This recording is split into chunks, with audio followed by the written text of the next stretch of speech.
la structure fiscale togolaise d'une nouvelle taxe, dénommée la taxe sur les entreprises de télécommunications, des technologies de l'information et de la communication.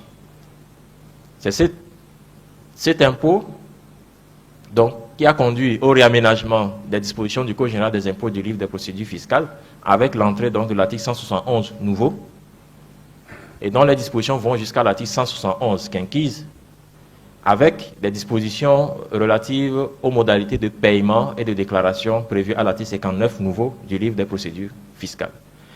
La TETIC, telle que nous l'appelons, s'applique aux entreprises titulaires d'une licence pour l'établissement et l'exploitation du réseau des télécoms ouverts au public. Le taux applicable est de 5% sur le chiffre d'affaires hors taxe. Il s'agit d'un impôt déductible pour éviter donc que les opérateurs le répercutent sur le coût de la communication. Et c'est un impôt qui doit être déclaré au plus tard le 15 du mois suivant.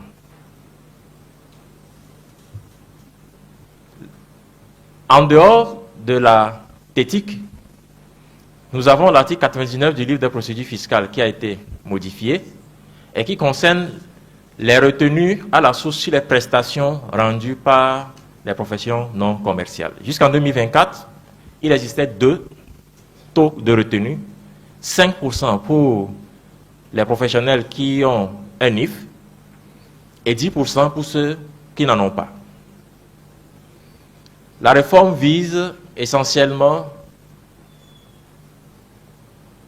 à lutter contre l'informel, parce que beaucoup, du fait de l'absence de NIF, se contentaient de rester donc dans l'ombre et de ne subir qu'une retenue de 10%, pendant que des entités connues de l'administration fiscale sont régulièrement imposées à tous les impôts, droits et taxes qui sont applicables à leur activité, donc selon le secteur dans lequel ils évoluent. Donc, désormais, au lieu de 5% et de 10%, nous avons 3 niveaux de prélèvement. D'abord, 3% si le contribuable ou la personne fait valoir une attestation de régularité fiscale en cours de validité.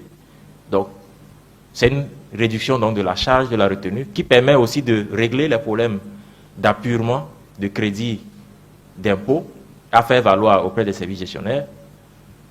5% si le bénéficiaire ne présente pas une attestation de régularité fiscale, mais s'il présente un numéro d'identification fiscale, cela prouve au moins qu'il est connu de l'administration fiscale.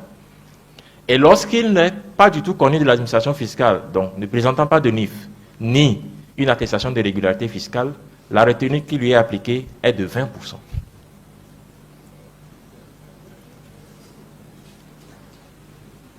En marge de l'article 99 du livre des procédures fiscales, nous avons l'article 103 du livre des procédures fiscales qui a également été modifié dans le même esprit, mais cette fois-ci, cet article s'applique aux achats en gros et aux importations, mais la modulation de taux s'applique spécifiquement aux achats en gros, où on enregistrait une retenue de 5%, de 1% et de 10%. 1% pour ceux qui ont un NIF et 5% pour ceux qui n'en ont pas.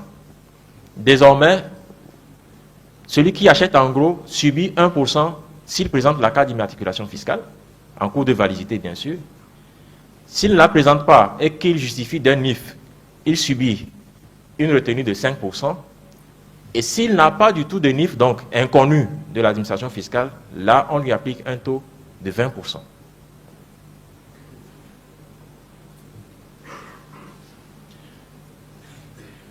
Toujours dans la droite ligne donc, du renforcement de la transparence et de l'équité fiscale,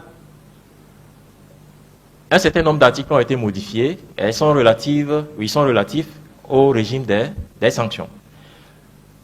Le premier groupe d'articles concerne l'article 113, l'article 22 et l'article 49 du livre des procédures fiscales.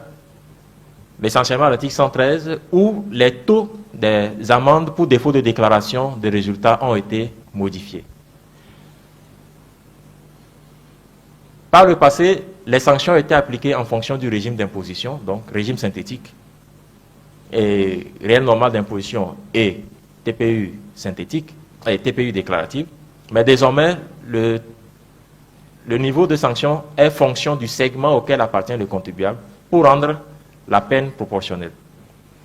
Ainsi, les grandes entreprises, désormais, pour défaut de déclaration dans les délais, sont passibles d'une amende de 2 millions de francs CFA.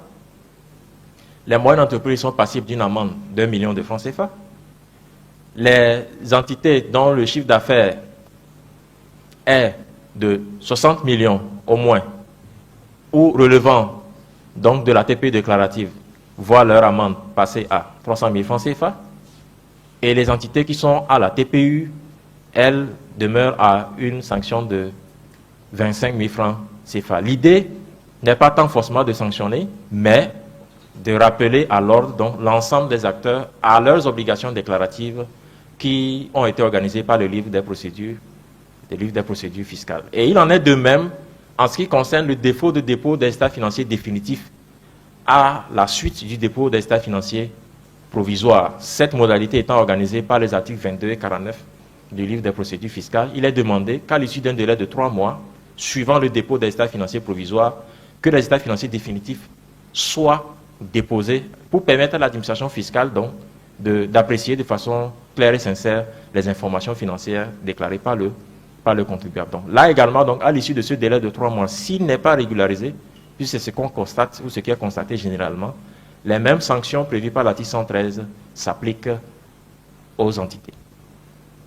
L'article 117 concerne les majorations appliquées dans le cadre d'une procédure de redressement fiscal où, initialement, jusqu'en 2024,